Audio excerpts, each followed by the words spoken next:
What makes someone a monster, and what makes them a man? And what happens when the line between them blurs in the rain-soaked concrete of an alley? For Clara, a 24-year-old barista drowning in debt, the world was simple. You keep your head down, you don't get involved, and you survive. But one night, that simple rule was broken by the sound of sickening thuds and a man's pained gasp. She witnessed a beating. She saw the most feared man in the city, Alessandro Salvatore, broken and left for dead. Every other person turned away. But Clara stepped forward. This is the story of the one woman who chose to see a man instead of a monster, and in doing so, changed the entire criminal underworld. The neon sign of the Morning Grind Cafe sputtered, casting a sickly pink glow on the wet pavement of the Tribeca alley. It was 2:17 a.m. Clara Bennett zipped up her thin jacket, the damp New York cold already seeping into her bones. This was the worst part of her day, the walk from the back door of the cafe to her tiny apartment 3 blocks over. It was a gauntlet of shadows and overflowing dumpsters, a limbo between her 2 exhausting jobs. Tonight, the city was uncharacteristically quiet, the silence broken only by the drip, drip, drip of water from a rusty fire escape. That is, until she passed the service entrance of Veritas, one of the most exclusive and expensive restaurants in the city. The sounds were wrong. They weren't the usual clatter of plates or the yelling of chefs. It was the wet, heavy thwack of a fist hitting flesh, a low grunt of pain, choked off. Clara froze. Her heart hammered against her ribs, a drumbeat of, "Don't look, keep walking." She'd been raised on the city's unwritten laws. You hear something? You hear nothing. You see something? You see nothing. Getting involved was a luxury people like her couldn't afford. She pressed herself against the cold brick wall, trying to become invisible. Peeking around the corner of a massive green dumpster, she saw them. 3 men, dressed in dark, tailored suits, standing over a 4th man who was on his knees. The man on the ground was also in a suit, but his $5,000 Italian jacket was torn, his white shirt stained a horrifying, spreading crimson. "You thought you could make a deal with Petrov behind our backs, Alessandro," one of the attackers spat. He had a cruel, thin face and kicked the kneeling man in the stomach. The man, Alessandro, coughed, spraying blood on the pavement. He tried to look up, his face a mask of defiance, but another man struck him across the face with something hard, a set of brass knuckles. "This," the leader said, grabbing Alessandro by his hair and forcing his head up. "This is from Mr. Petrov. He owns this port now, and you're just a memory." Clara's breath hitched. She recognized that name. Alessandro Salvatore. Even a barista knew that name. He wasn't just a businessman. He was the businessman. The Salvatore family allegedly owned half the city's shipping, sanitation, and construction, and, according to whispered rumors, 100% of its fear. He was untouchable, or at least, he was supposed to be. A couple, laughing as they stumbled out of a nearby bar, turned the corner. They saw the scene, their laughter dying instantly. The man grabbed the woman's arm. "Oh my God," the woman whispered. The man pulled her back. "Don't look. Let's go now." They vanished back onto the main street. They saw. They did nothing. The attackers weren't finished. They were professional. This wasn't a mugging. It was an execution. They kicked him until he stopped moving, until he was just a heap of expensive cloth and broken bones. "He's done. Let's move," the leader said, wiping his knuckles on a handkerchief.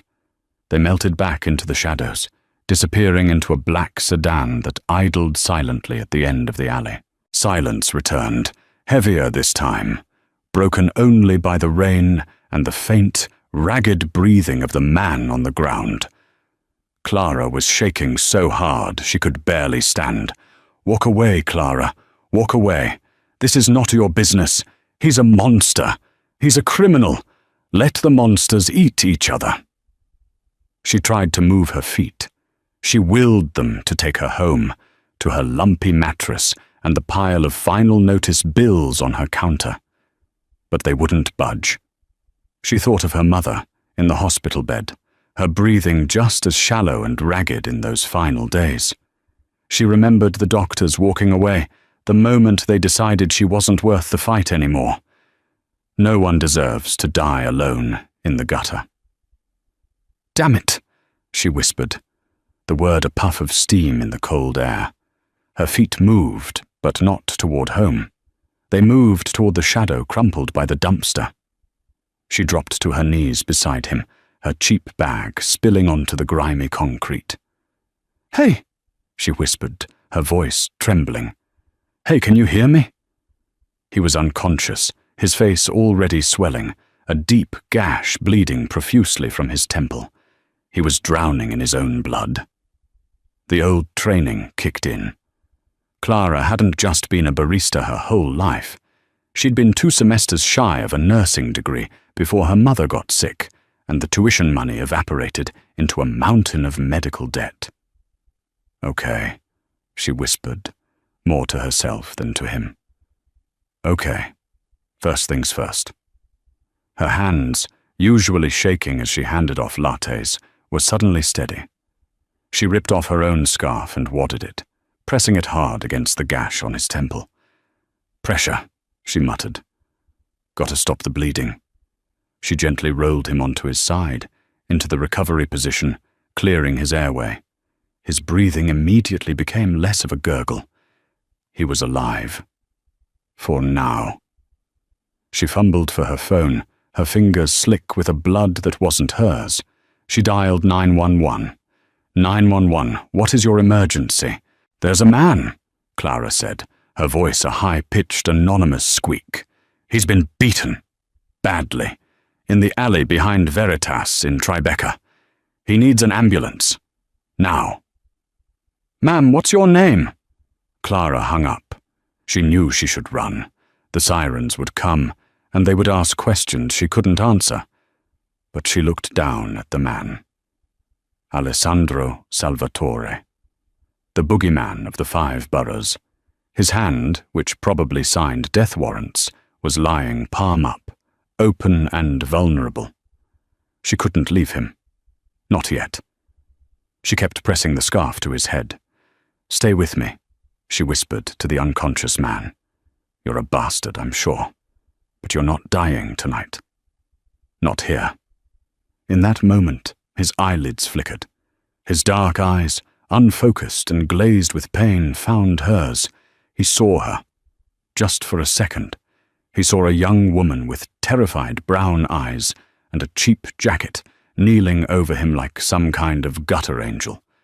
Then he was gone again. Clara heard the distant wail of sirens. Her self-preservation finally screamed louder than her conscience. She pulled her scarf back. It was ruined, soaked. She stood up, backing away into the shadows. She ran the 3 blocks home, her heart pounding a new rhythm. "What have you done? What have you done? What have you done?" She bolted her door, threw her bloody jacket in the trash, and scrubbed her hands until they were raw. But she couldn't wash away the feeling of his blood, or the terrifying brief moment his eyes had met hers. She had just saved the life of New York's most dangerous man, and he had seen her face. Alessandro Salvatore did not wake up in a hospital. The sterile white rooms of New York Presbyterian were for civilians. He woke up in a place that didn't exist on any map, a high-tech private clinic buried in the sub-basement of one of his family's skyscrapers. He woke to the scent of antiseptic and the steady beep of a heart monitor. His first sensation was pain, a blinding, white-hot agony that started in his ribs and radiated everywhere. His second was fury. "He's awake." The voice was deep and calm. Leo Moretti, his right-hand man, his consigliere, stepped out of the shadows. Leo was a man who looked more like a college professor than a high-ranking mobster with greying temples and wire-rimmed glasses. "How long?" Alessandro's voice was a raw croak. 48 hours, Leo said, offering him a glass of water with a straw. Alessandro pushed it away, sitting up too fast. The world spun, and a groan of pain escaped him. 2 broken ribs, a fractured cheekbone, severe concussion, and 28 stitches, Leo reported, as if reading a grocery list. Petrov was thorough. Petrov! Alessandro breathed the name like a curse. He knew where I'd be. The dinner at Veritas. It was a setup. Yes, Leo said quietly. We have a rat, Alessandro. This was worse than the beating. Betrayal. An enemy outside was a problem. An enemy inside was a cancer. Who? Alessandro started, but Leo held up a hand. We are handling it. First, you heal. The family cannot show weakness.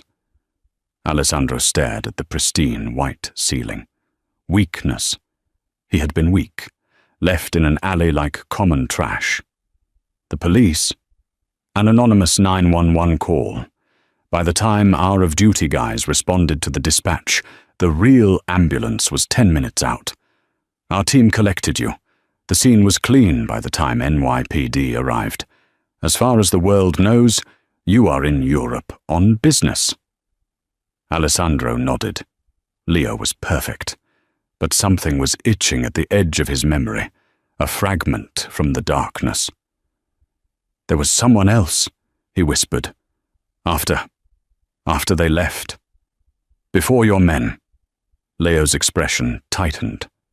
There were no witnesses, Alessandro. The street was empty. The couple from the bar ran. No, not a witness. Alessandro's hand went to his temple, where the stitches pulled at his skin. Someone helped me. They turned me onto my side. They put pressure on my head. He closed his eyes, trying to summon the image. A woman. Young. Scared eyes. Leo frowned.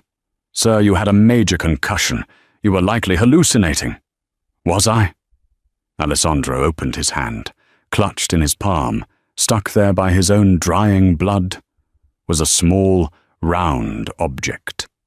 It was a cheap 2-inch button pin, the kind you get from a gumball machine or a tourist shop. It was a cartoon drawing of a grumpy-looking coffee bean with the words, "Don't talk to me before this." Leo's eyes widened. Where did you get this? She dropped it, Alessandro said. She was real. She saved my life. He stared at the pin. This stupid, cheap piece of plastic. It was the only clue. Find her, Alessandro commanded, his voice no longer the weak rasp of a patient, but the steel blade of the Salvatore boss. Leo hesitated. To thank her? Alessandro's dark eyes met his. To find her. No one sees me like that and just walks away. No one. I don't know if she's a threat, a loose end, or a guardian angel, but I'm going to find out. Check every coffee shop, every diner, every tourist trap within 10 blocks of that alley. Find the woman who wears this pin.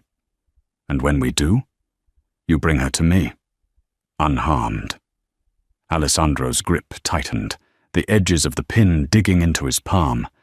I owe her a debt, and the Salvatores always pay their debts, one way or another. For the next week, Clara Bennett lived in a self-made prison of anxiety. She worked her shifts at the morning grind on autopilot, her hands shaking so badly she spilled more coffee than she served. Every time a police car wailed in the distance, she jumped. Every time a man in a dark suit walked past the cafe window, her heart stopped. She'd seen the news. Alessandro Salvatore had not been reported injured. In fact, a society paper mentioned he was seen at an exclusive charity auction in Rome. It was a lie. She knew he was here, in the city, healing Or maybe he was dead, and she was the only person on Earth who knew how he died. She didn't know which was worse. She was scrubbing the espresso machine on a slow Tuesday afternoon, the cafe empty, save for an old man reading a newspaper in the corner. The bell on the door jingled. Clara didn't look up. "Be with you in a second," she called out, her voice muffled by the rag. "Take your time." The voice was low, rich, and smooth as velvet. It sent a chill straight down her spine that had nothing to do with the draft. She turned. He was standing in the middle of her cafe, his presence sucking all the air out of the room. It was him, Alessandro Salvatore. He was not the broken man from the alley. He was terrifying. He wore a black, impeccably tailored suit that probably cost more than her apartment. A pair of sunglasses rested on his head, pushing back his dark hair. The only sign of the attack was a faint, angry-looking scar that disappeared into his hairline and a slight shadow of a bruise under his left eye, expertly covered but not invisible. He was looking right at her. Not at the menu, not at the pastry case. At her, he knew. What can I get you?" Clara stammered, her hands gripping the wet rag. He took a slow step toward the counter, his eyes scanning her face, her uniform, her name tag. "Clara," he read aloud. It sounded less like a name and more like a verdict. "A black coffee," he said. She turned to make it, her movements jerky and uncoordinated. She could feel his eyes on her back. She fumbled with the filter, spilling grounds on the counter. "Just a customer." "He's just a customer. He doesn't recognize you." It was dark. "You were a shadow." She finished pouring the coffee and slid it onto the counter, careful not to let her shaking hands show. "That'll be $3.50. He didn't reach for his wallet. Instead, he placed something small on the counter and slid it toward her. It was her pin, the one with the grumpy coffee bean. Clara's blood ran cold. She stared at it, unable to breathe. "I believe this is yours," Alessandro said, his voice dangerously soft. She looked up, meeting his intense, dark gaze. There was no recognition in them. Not of his savior. Only the cold, appraising look of a predator. Where did you find this?" she whispered. "In an alley, near Veritas," he said. "It was a very bad night for a friend of mine. You see, this friend was attacked, left for dead. But someone helped him. Someone called 911. Someone stopped the bleeding. Was that you, Clara?" She couldn't speak. A nod was a confession. A denial was a lie he would see through. He leaned in slightly, his voice dropping to a conspiratorial whisper. The old man in the corner was oblivious. "Don't be afraid. I'm not here to hurt you. If I wanted to hurt you, you wouldn't be making me coffee." I don't know what you're talking about," she lied, but her voice cracked. He smiled, but it was a cold, thin expression that didn't reach his eyes. "Yes, you do. I saw your eyes. Just before I passed out. I've been seeing them every night since." So he did remember. This was it. She was going to be disappeared.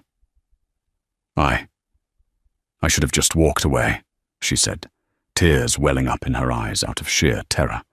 "I didn't see anything. I swear, I didn't want him. To die." Alessandro studied her for a long, silent moment. He saw her cheap, faded uniform. He saw the genuine fear in her eyes. He saw the defiant tilt of her chin. She wasn't a threat. She was just a girl. A girl who had done the one thing no one else in his entire life had ever done. She had helped him when he had nothing to offer. "Why?" he asked. It was the only question that mattered. Everyone else ran. Why didn't you? Clara finally met his gaze, a flash of her old, pre-debt self sparking to life. Because you were dying, she said, her voice shaking but firm. And no one deserves to die alone in an alley, bleeding on the concrete. I don't care who you are. His expression softened. The cold, appraising look was replaced by something else. Curiosity. Intrigue. You saved my life, Clara, he said, his voice now sincere. The Salvatore family pays its debts. Name your price. What do you want? Money? A new apartment? A new car? It's yours. Clara stared at him. Money. That's what it always came down to. He thought he could buy her silence, buy her act of kindness. The same terror that had paralyzed her moments ago twisted into a cold, hard anger.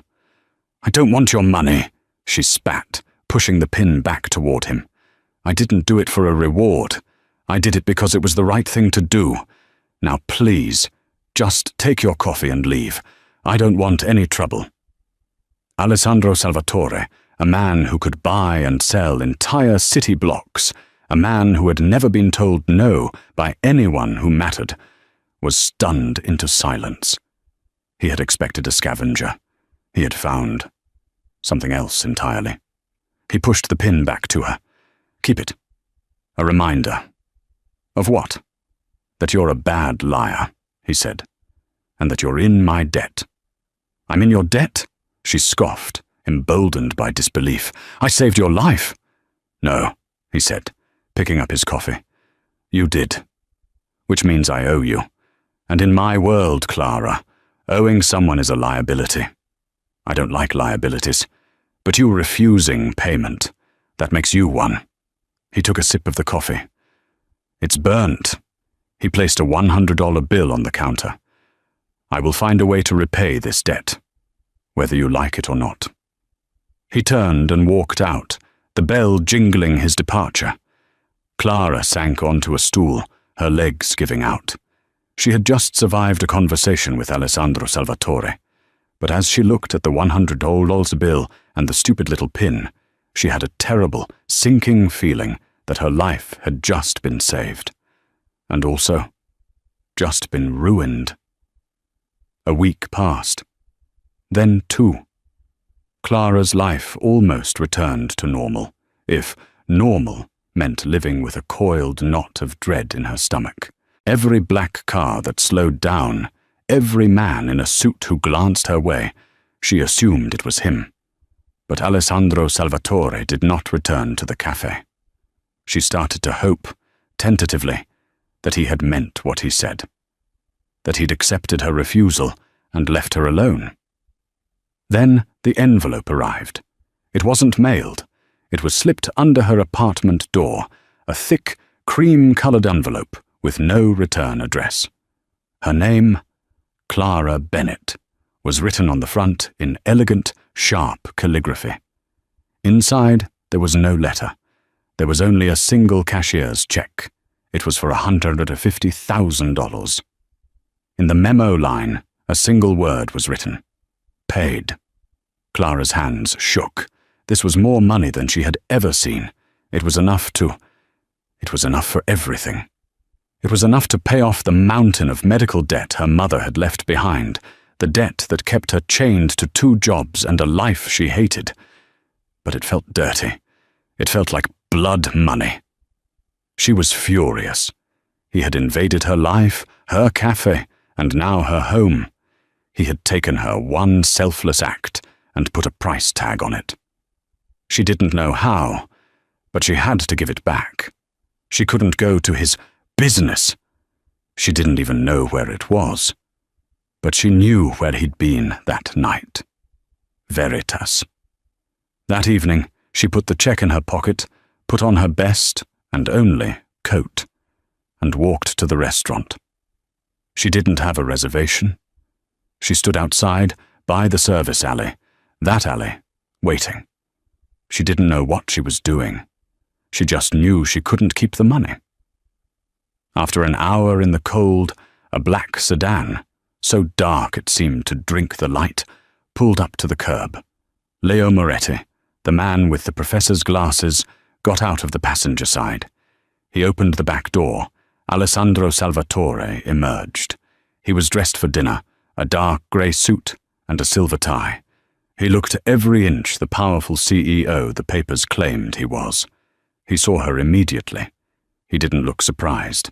He looked expectant. "Clara," he said, his voice neutral. Leo tensed, his hand moving inside his jacket. Alessandro raised a hand to stop him. Clara marched up to him, her fear eclipsed by her rage. She pulled the check from her pocket and shoved it against his chest. "I told you," she said, her voice shaking with emotion. "I don't want your money." Alessandro didn't take the check. He just looked at her, his expression unreadable in the dim light of the street lamps. "It's not a reward, Clara. It's a transaction. I owed you for my life. Now the books are balanced." "My life isn't a ledger," she cried, attracting the attention of the doorman. "You can't just balance the books. You think this makes it even? You think you can just throw money at the barista who saw you bleeding in a gutter and she'll disappear?" "Yes," he said simply. "That is generally how it works." "Well, I'm not generally," she was yelling now. "I won't be one of your problems that you pay to go away. I saved your life because you were a human being, not because you were a bank account. Take it back." He stared at her, this tiny, furious woman standing in the street, defying him. He saw the fire in her eyes, the same stubborn spark he'd seen in the alley. No one spoke to him this way. No one. They were either too scared or too obsequious. A slow, genuine smile touched his lips. It transformed his face, making him look younger and far more dangerous. "You," he said, "are fascinating." He finally took the check from her hand. Clara let out a breath she didn't know she was holding. "Good," she said, pulling her coat tighter. "We're done." "No, we're not," he said, tucking the check into his inside pocket. "I paid a debt." "You refused. This means you have insulted me." Clara's stomach dropped. "Insulted you? In my world, refusing a gift, a payment, is a sign of disrespect. It implies the giver is unclean, that their money is not good enough." He took a step closer.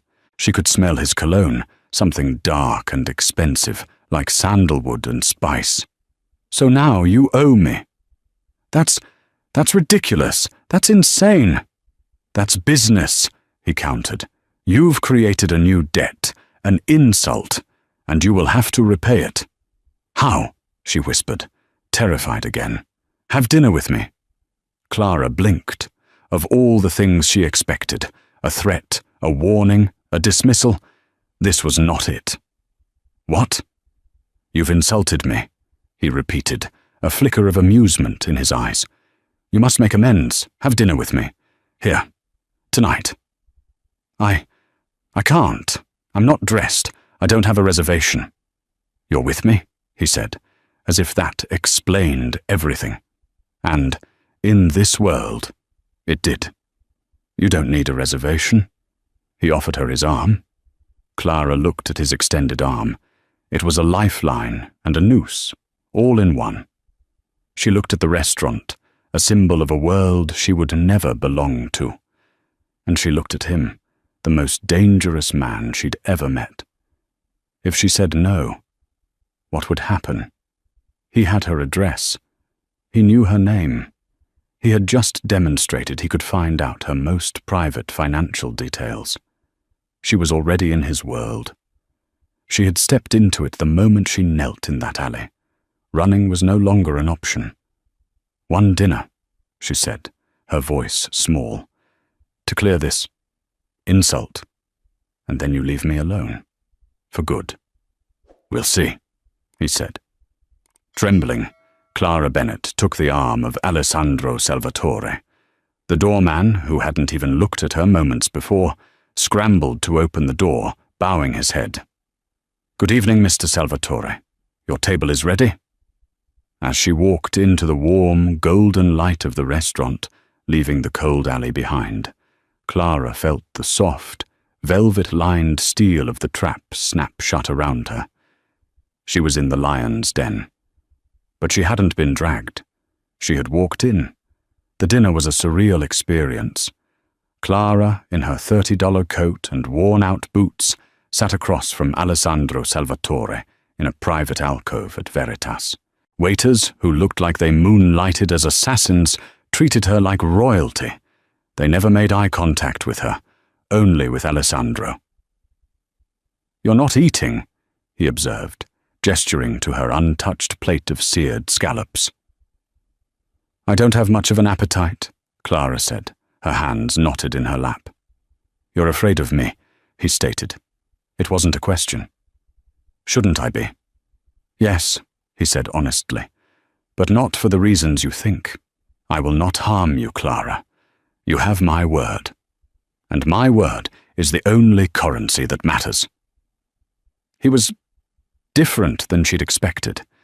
He wasn't a brute. He was intelligent, precise, and he listened, really listened, when she spoke. He asked her about her life, about her nursing school, about her mother. She found herself telling him things she hadn't told anyone. He, in turn, spoke of his family. Not the family, but his actual family. His grandfather, who had come from Sicily with nothing. His father, who had built the shipping empire. He painted a picture of legacy, duty, and honor. It was seductive. He was seductive. He was showing her the man, not the monster. "But that night," she finally dared to ask, "the men who attacked you, you said Petrov." Alessandro's face hardened, the warmth vanishing like a snuffed candle. "Petrov is a Russian animal who doesn't understand boundaries. He moved on my territory. He will be dealt with." "And the rat," she whispered. "You said you were set up." His eyes bored into hers. "You don't miss a thing, do you?" He leaned forward. "Yes, there is a rat. Someone in my inner circle. Someone who knew my schedule, my route, the fact I would send my primary security detail ahead to the meeting. Someone I trusted. Who? If I knew that, they would already be in the East River," he said, with a chilling finality. "My consigliere, Leo, is investigating. He suspects everyone, as he should. This was her chance, her out. This is your world, Alessandro, not mine. I can't be a part of this." "You're already a part of it," he said softly.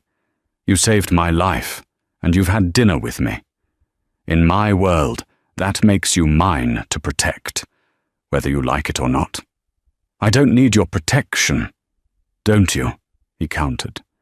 "That cafe you work at, the manager, a man named Thomas, has been skimming from the register, and from your tips, and that apartment you live in. The landlord is planning to renovate and triple the rent, forcing you out. Your world is not as safe as you think." Clara was speechless. He had investigated her, thoroughly. "Don't worry," he said, taking a sip of wine. "Thomas will be fired by morning, for accounting errors. And your landlord has had a sudden change of heart. He will be offering you a new 5-year lease at your current rate." You can't just do that." "I just did. This is what I do, Clara. I fix things. I protect what is mine." She was trapped. This wasn't a cage of steel bars. It was a cage of golden protection, of solved problems. It was terrifying. The dinner ended. He walked her out. His black sedan was waiting. "Leah will take you home," he said. "And you?"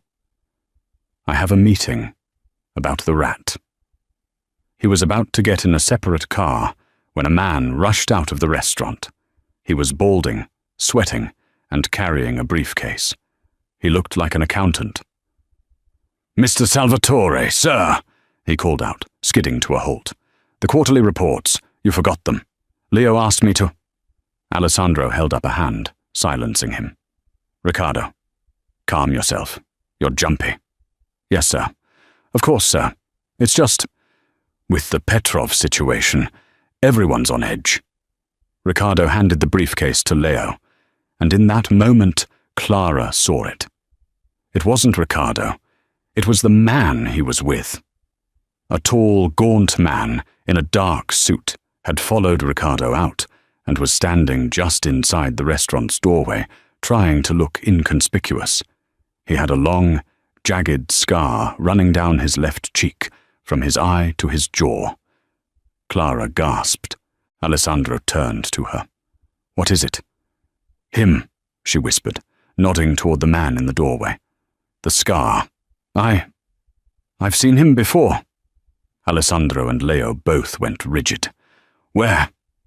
Alessandro's voice was a blade. The night of the attack," Clara said, her mind racing, piecing it together. I get the old pastries from Veritas for the cafe sometimes. I was here earlier that evening, picking up a box from the kitchen. I saw that man in the alley." "He was one of Petrov's men?" Leo asked. "No, not then," Clara said, shaking her head. "It was hours before. He was talking to him." She pointed. Not at the man with the scar. She pointed at the sweating, terrified accountant. "He was talking to Ricardo," Clara said. "They were arguing. It was heated. I remember thinking it was strange. Ricardo gave him an envelope. And the man with the scar, he looked like he was threatening him."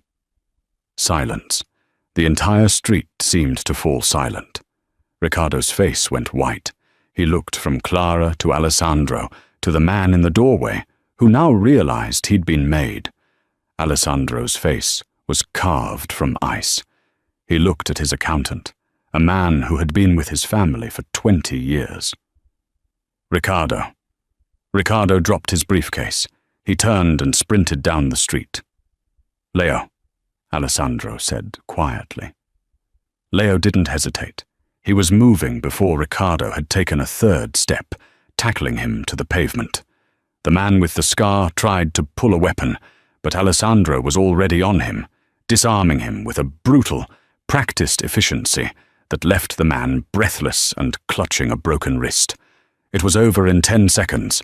Alessandro straightened his tie.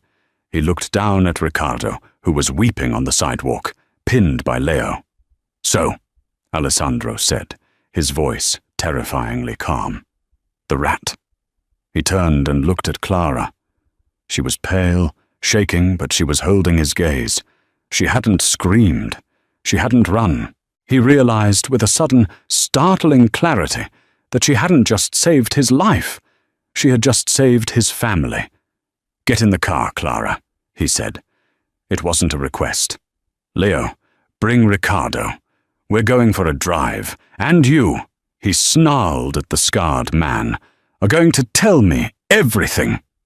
The drive was the most terrifying 20 minutes of Clara's life. She sat in the back of the sedan, pressed against the plush leather. Alessandro sat beside her, perfectly still, radiating a cold fury that was more frightening than any yelling. Leo drove. In the passenger seat, Ricardo sobbed, his hands zip-tied behind his back. The scarred man, Petrov's soldier, was in a separate car behind them, a clean-up crew car. They didn't go to a police station. They went to a warehouse in the Red Hook shipping yards, a massive, dark building that smelled of salt and rust. The Salvatore name was painted on the side in faded letters. They were dragged inside. The warehouse was empty except for a single chair under a bare, hanging bulb. "Put him in the chair," Alessandro ordered. Leo and another man, who had appeared from the shadows, strapped Ricardo down. "Alessandro, please!" Ricardo begged, his face slick with tears and sweat. "Please, I had to. They had my son. They had pictures. They knew where he went to school." Alessandro stood in the shadows, just outside the circle of light. "You've been skimming from me for 5 years, Ricardo. Don't lie to me. Not now." Ricardo's sobs hitched. He was caught. It started small, just just to cover some bad investments. But it grew, and they found out. Petrov's people. They said they'd expose me to you, or I could give them something bigger, a way to forgive my debt to them.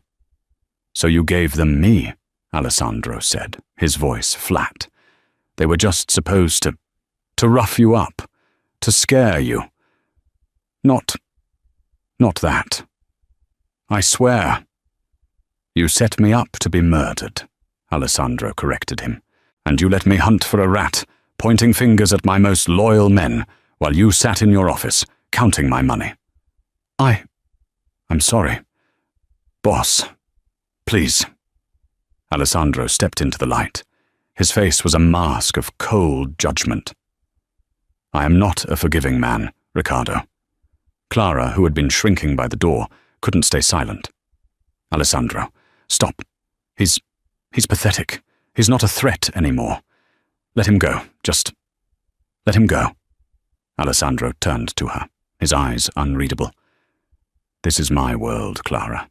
This is what protection looks like. This is the fixing I do. You wanted to see the monster? Look. He turned back to Ricardo. You have dishonored my family. You have put us all at risk, and you have cost me time. What do we do with him, boss? Leo asked. Alessandro looked at the weeping man. He thought of the alley, of the feeling of his ribs cracking. Then he looked at Clara, her face pale with horror, but her eyes filled with pity. He sighed.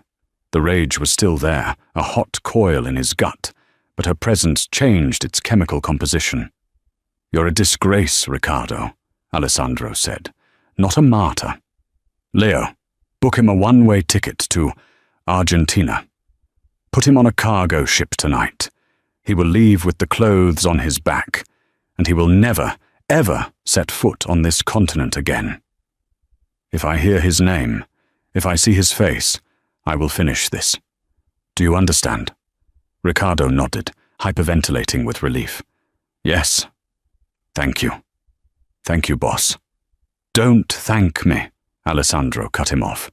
Thank her. She bought you a life you don't deserve. Leo nodded, cutting Ricardo free and hauling him to his feet.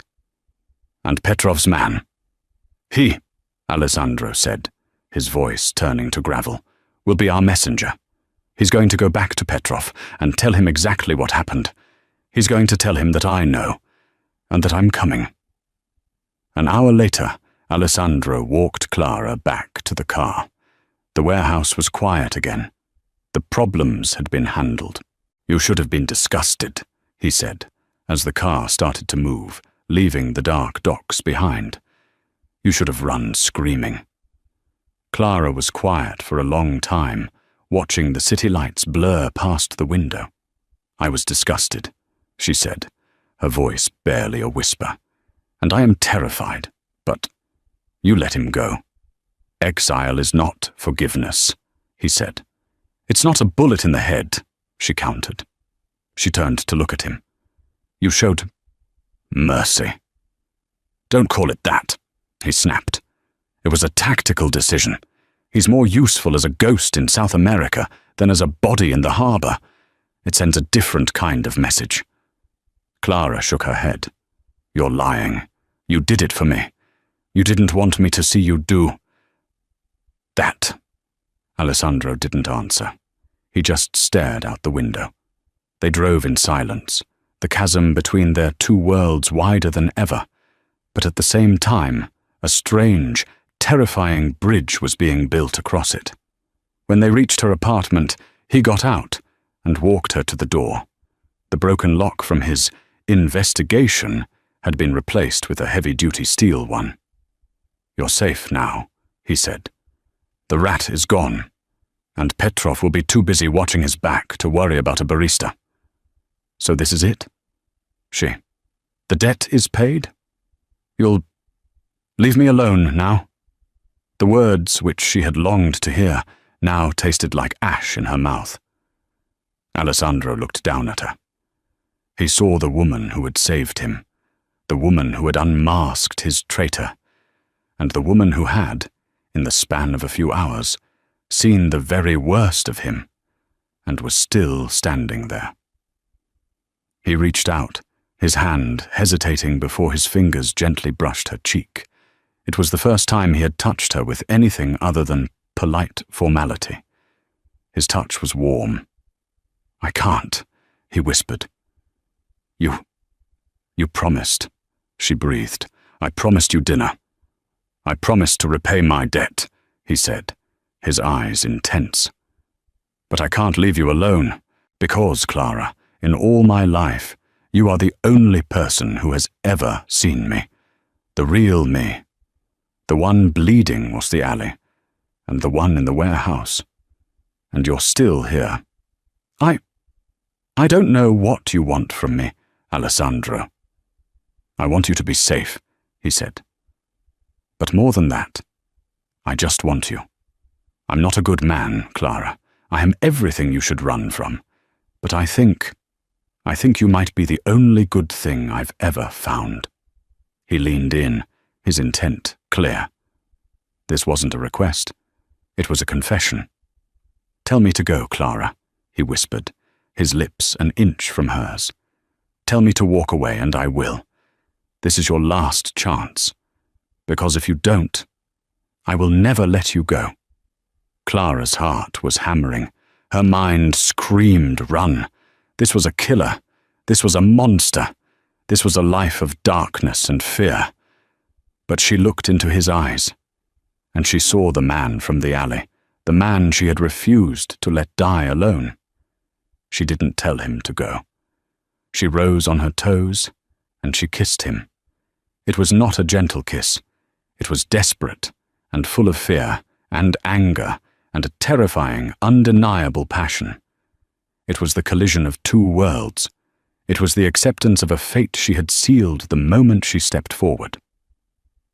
The next 6 months were a blur. Clara Bennett, the barista, ceased to exist. At first, Alessandro was true to his word. He protected her. He moved her into a penthouse apartment with bulletproof windows and a view of Central Park. He gave her a credit card with no limit. He surrounded her with security. It was a gilded cage, and Clara hated it. She wasn't a doll to be kept on a shelf. She was the woman who had walked into the alley. "I can't just sit here, Alessandro," she told him one night as he was dressing for another meeting. "I can't be this person, this kept woman." "You are not a kept woman," he said, adjusting his cufflinks. "You are the woman I love." It was the first time he'd said it. It stopped her cold. "But you're keeping me from your life," she argued. "You go out, you fix things, you handle Petrov, and I stay here and order room service. I am not a pet, Alessandro. I was a nurse. I was smart." He turned to her, a rare smile on his face. "I know.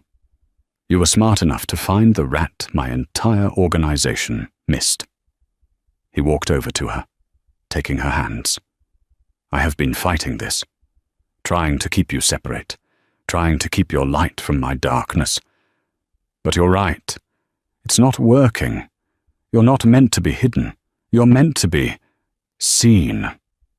The next night, he didn't go to a meeting. He brought the meeting to him. He hosted a dinner. Not with businessmen, but with his capos, the 10 most powerful, dangerous men in his organization. They all filed in, respectful but curious, their eyes sliding to Clara, who stood at Alessandro's side in a simple, elegant black dress.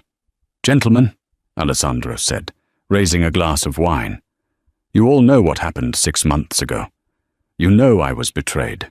You know I was left for dead." The room was silent. "What you don't know," he continued, "is that I was not saved by our men. I was saved by this woman." He placed a hand on the small of Clara's back. The 10 capos stared at her. Their expressions changed from curiosity to a new, profound respect. "And when I was blind with rage, hunting for the rat among you, Alessandro said, his voice carrying. It was her eyes that saw the truth. It was her memory that unmasked Ricardo. She saved my life, and she saved this family. He held up his glass. Clara Bennett is not my mistress. She is my advisor. She is my most trusted counsel. She sees what we are too close to see. She has the word of the Salvatore family. You will show her the same respect you show me. You will treat her as the Queen. Clara's heart was pounding. This was it. This was the real choice. He wasn't offering her a cage anymore. He was offering her a throne. She looked at the faces of the men staring at her. They were killers, criminals, and businessmen, and they were all raising their glasses to her. She had stepped into the alley to save a man. She had walked into the restaurant to defy a boss. And now she was standing beside a king, as his equal. Her old life was gone. The debt, the 2 jobs, the fear of the water-stained ceiling in her apartment. It was a different person's life. She picked up her own glass, her hand perfectly steady. She looked at Alessandro, who was watching her with an expression of pure, possessive pride. She was not the monster. He was not the man. They were something new, together. A balance of light and shadow. She was no longer Clara, the barista who saw something she shouldn't have. She was Clara Salvatore, the woman who had seen the Mafia boss at his weakest, and had not only stepped forward, she had stayed. And so the true story of Clara and Alessandro begins, not with a grand gesture, but with a single act of courage that changed everything. Clara didn't just pull Alessandro back from the edge of death. She rewrote the very fabric of his existence. Before her, his world was built on control, power, and fear. A fortress with walls too high for anyone to climb. But she walked straight through them, not because she was invincible, but because she understood what it meant to fight while bleeding, to stand tall while the world tried to break her. She taught him that real strength isn't about being untouchable, flawless, or ruthless. It's about what you do when you're broken, when your heart is heavy, and when darkness feels endless. And still, you choose to rise. In her quiet defiance, she became the light that exposed every shadow he'd ever hidden behind. And in doing so, she proved a timeless truth, that sometimes the most underestimated person in the room is the one silently holding all the cards. When everyone else faltered, she stepped forward with nothing but her conviction, and it was that courage that changed the course of both their lives. In return, he gave her more than gratitude or power. He gave her an empire, built not on fear, but on faith in the woman who taught him what true strength really means. What do you think of Clara's choice? Was it bravery, or was it the beginning of her own corruption? Let me know your thoughts down in the comments. I read every single one. Thank you so much for listening to this story. If you loved the drama and the twists, do me a huge favor and hit that like button. It really helps the channel. And if you're new here, make sure you subscribe and ring that notification bell so you never miss another story. And as always, share this video with a friend who loves a story about dangerous choices and a love that breaks all the rules. Until next time, stay safe and always be brave enough to step forward.